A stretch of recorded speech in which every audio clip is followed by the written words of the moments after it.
Next speaker is Professor Joydeep Datta. He obtained Bachelor of Science in Physics from St. Edmund College, Northeastern Hill University, India. Master of Science in Physics, the same Northeastern Hill University. And PhD, Indian Association for Cultivation of Science in Physics, University of Calcutta, India. He is currently holding the chair position in Nanotechnology, Water Research Center, Sultan Kabul University, Oman.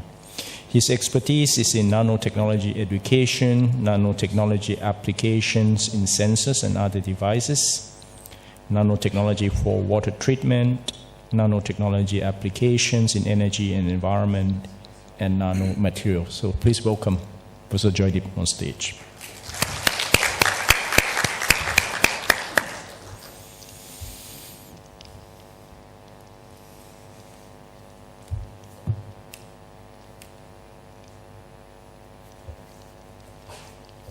Okay.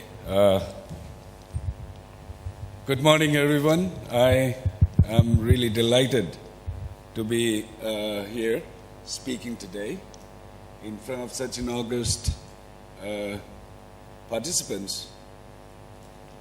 Thank you very much, Dr. Naveed, for giving me an opportunity to come back to AIT and an event of AIT.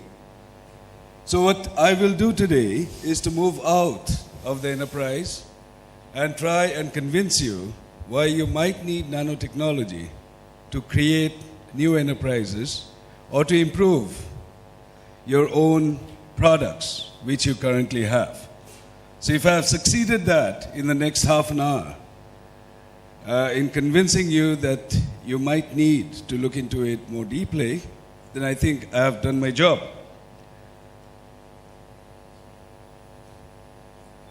If you look at the knowledge development, up to the 19th century, technical knowledge, it just doubled every century and a half. Then 1900 to 1950, it just doubled within 50 years. Today, we see knowledge developing every 5 years. But tomorrow, what we expect is that knowledge will develop within a few months. Unless and until we start considering this and renewing our knowledge, life gets tougher. This is just because that in the past, we used to stay with what works. Today we are talking about integrating enterprises, trying to innovate. It's just because we are scared to die. In the past, we had very, very slow dissemination of ideas, but globalization has taken care of it. And then the rest of the things are all here. You can go through it. But the main thing is out here. In the past, we used to define a product and then come to the customers. Today, it's our customers that decide the product, what they want next. They always want something better and better every year. Gone are those days when we used to use the punch cards for the computer system. Today we have it everywhere on us. So unless and until we change our practices, we may be driven out of business. If you look through the whole chain of industrial revolution, we went through the labor-intensive industries, to the capital-intensive industries, to the knowledge-intensive industries as of today. But we are passing through what I call SMILE. These are the knowledge-creating industries. That means, what I want to mean there is that the knowledge that you have in your industries, you can make use of that in trying to better your product or innovate and get new products. It's just because we are getting more and more used to small and more beautiful things. It's all about size. Nanotechnology is all about size. So I will try and come to it. What is the technology about and how it has been applied in industries, and then how possibly you can implement that within your systems and industries. But just like any engineer, we always like to look at a little bit of history. If you look at it, nanotechnology is not very old. In 1959, Professor Feynman, he said there is plenty of room at the bottom. What he meant was that we knew a lot about materials and systems that were big enough. We knew a lot about atoms and molecules. But what happens when you put in small clusters, the SMEs? If you put them together, what happens, how they actually react? And that's basically started the whole process of technology development in nanotechnology. However, the real push came in the year 2000 when Bill Clinton started the National Nanotechnology Initiative in the US. And that has given rise to a vision for the nano world where we are thinking about problems in the field of energy, food and water, electronics, healthcare, as well as how to innovate products and devices and components that one can get real world uses out of it.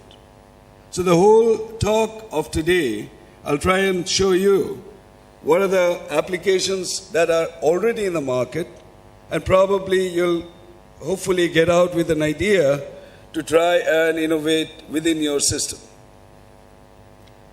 These are some of the applications that I put in, nanotechnology applications that are already in the market.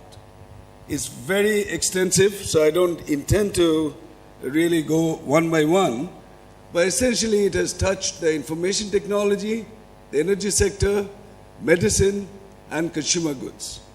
Consumer goods is the area that is spearheading the direct applications of nanotechnology into our lives. And essentially, if you look at it, these are some of the products that we are already using that uses nanotechnology. And that includes, from sports to medicine to leisure. So we already are used to this new technology, nothing much to develop there, but how is it entering into other products as well? We all agree today, nanotechnology is the 21st century manufacturing technology. Irrespective of what business you are in, you are or you will be using nanotechnology in the future. But before I go into any further, let me try and define size. How small is small? So I took an example of a leaf, and we will start going deeper into the leaf. So if we go into about a millimeter size of the scale, then we start seeing cellular structures in the leaf. And if you go even further, about 100 micron, you will start seeing better, but we are still not in nanotechnology. And if you go even further, about 10 micron, you start seeing really the nuclei of the cells. Nanotechnology is the scale where we start seeing the small sizes, the DNAs, and that's why sometimes we call it the DNA of the new manufacturing technology. I think this will give you an idea of nano sizes. Essentially, a hair is about 100 micrometer, and we define nanotechnology as any materials that are smaller than 10,000 part of a hair, and that we use to assemble them and build up new systems.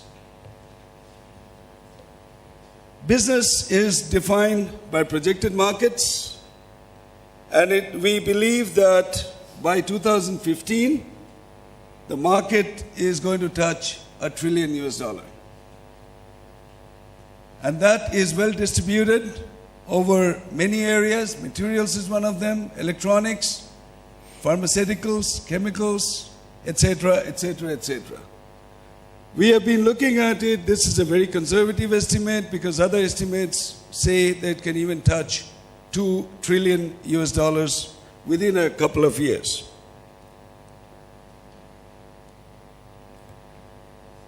Basically, nanotechnology is all about innovative applications.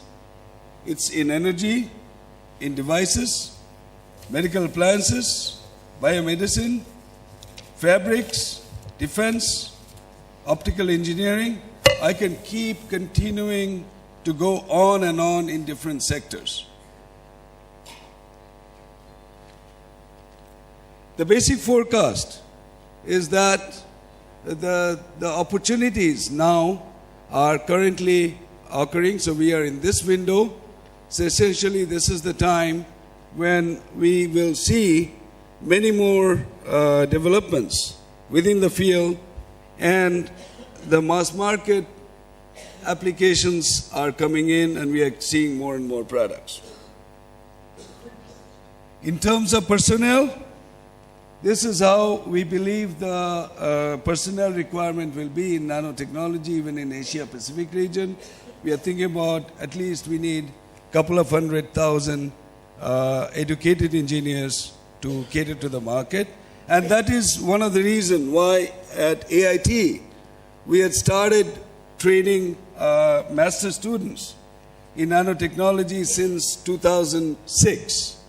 And I think more universities and academic institutions will have to do it in the future. Let's talk about applications. A few examples, because since I saw that we have only until 10:30, so next 5-10 minutes, I'll speak about just a few applications that we developed at AIT. At AIT, we have been focusing on applications in energy, water, and environment, and I'll try and show you a few of them. Basically, we were trying to use the solar energy because it's abundant, it's free, and how one can make solar cells. So I will skip these and go directly into it.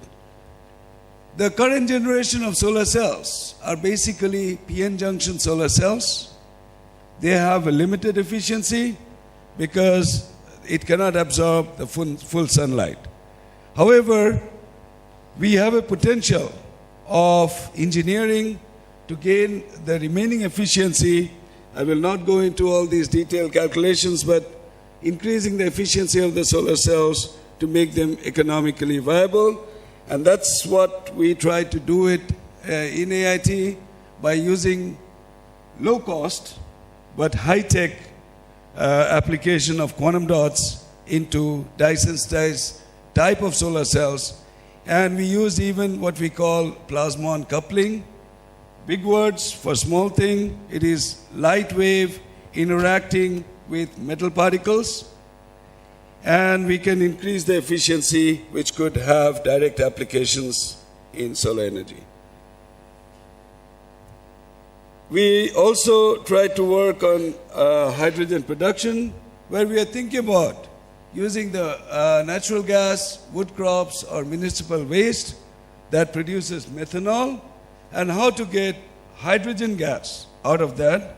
So we developed some catalysts which gave about 40-45% efficiency, which, by the way, is one of the best that you can get in the market. We worked a lot on water, and these are the three ways water can be treated. One is for sterilization, another is for decontamination, and the third one is for desalination. But looking at the water contamination problems here around the region, most of it comes from the microbes. So we were focusing on the decontamination part at AIT. And we developed first some simple sensors in order to get, test heavy metal ions. I will skip this. what we basically did was we were able to make some nanofilters that could have applications in any disaster-prone areas. I was thinking about we should have done it during the floods in Thailand, but we are still not ready. However, these can be powered with the sunlight to give, totally micro-free water. These are the type of applications which can easily be marketed and are quite appropriate for the Asian region. We also work on self-cleaning surfaces, which can have applications, for example, in buildings where you have skyscrapers, where you don't want to clean the glasses. And today, glass manufacturing plants from Pilkington, they are manufacturing these type of glasses where you don't need to clean.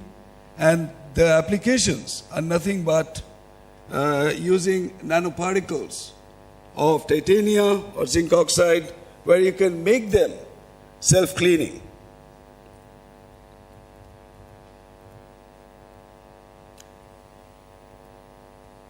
We also made some LPG gas sensors. These are simple ideas which can be used also. Preferably, the idea behind was how to make gas sensors which will make our cars very safe, because many of our Asian countries, we are using CNGs and even LPGs to run cars. So we wanted to just make a sensor that is small, low cost, and can be implemented into a car. Currently, I am also working on using similar sensor for gas pipelines in Oman. The whole idea is that these sensors are integrated to a GIS system, so one can know where basically there is a leak in the gas pipeline. So we are working on that. We have also done some fingerprint identification using nanotechnology. I just picked it up because it's quite interesting, small application. We take very, very small particles of gold and we tag onto it chitosan. If you remember, you might be aware that chitosan is used for reducing our belly because it can attach to the fatty acid and it doesn't allow more fatty acids to stick onto it.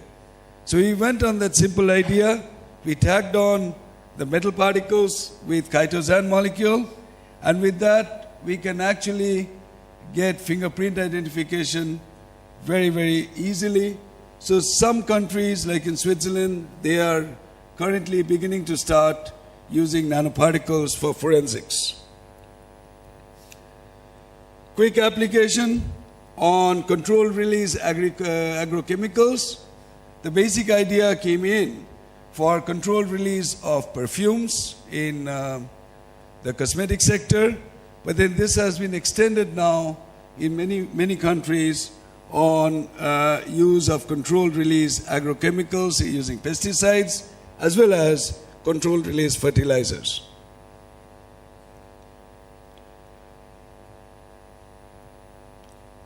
This is an interesting application where nanotechnology was used for making sensors, which we were considering to use for sensing, the waves. The idea here is very simple. You have one layer of insulator and one layer of conductor. If your insulator is thin enough and you apply a current across the device, then after a certain period, the current goes through, the insulator breaks. And using that principle of tunneling, we did this using a very simple process of dip coating. And this has been applied. Now we are considering to apply it as haptic sensors, because we can make these sensors on a large area, flat sheet, or even on curved areas.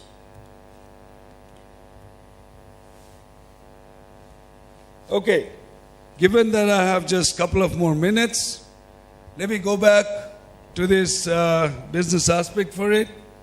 It's the same thing I've done.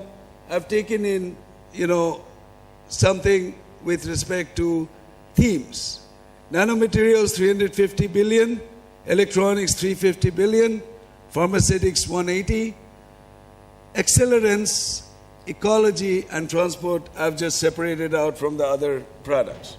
So these are sectorial markets that we believe that in a couple of years we will be running that uses nanotechnology.